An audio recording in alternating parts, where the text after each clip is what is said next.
សូមជូនរឿងក្តាមកូកូសង់ផ្ទះថ្មីនៅក្រោមសមុទ្រដ៏ស្រស់ស្អាតមានក្តាមតូចម្នាក់ឈ្មោះកូកូថ្ងៃនេះផ្ទះចាស់របស់គាត់បានខូចហើយកូកូមានអារម្មណ៍សោកសៅនិងមិនដឹងថាត្រូវធ្វើអ្វីបន្តទៀតប៉ុន្តែកូកូសម្រេចចិត្តថាគាត់នឹងរកផ្ទះថ្មីដោយខ្លួនឯងនៅតាមផ្លូវគាត់បានជួបអណ្ដើកសមុទ្រដ៏ចាស់និងមានចិត្តល្អអណ្ដើកបានបង្ហាញកន្លែងស្ងប់ស្ងាត់មួយដែលអាចក្លាយជាផ្ទះថ្មីកូកូបានចាប់ផ្ដើមសាងសង់ផ្ទះថ្មី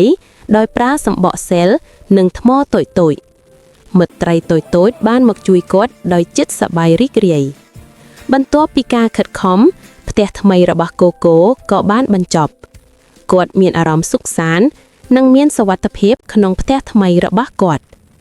រឿងនេះបង្ហាញថាការខិតខំនិងការជួយគ្នាអាចនាំឲ្យយើងរកឃើញផ្ទះនិងសេចក្តីសុខ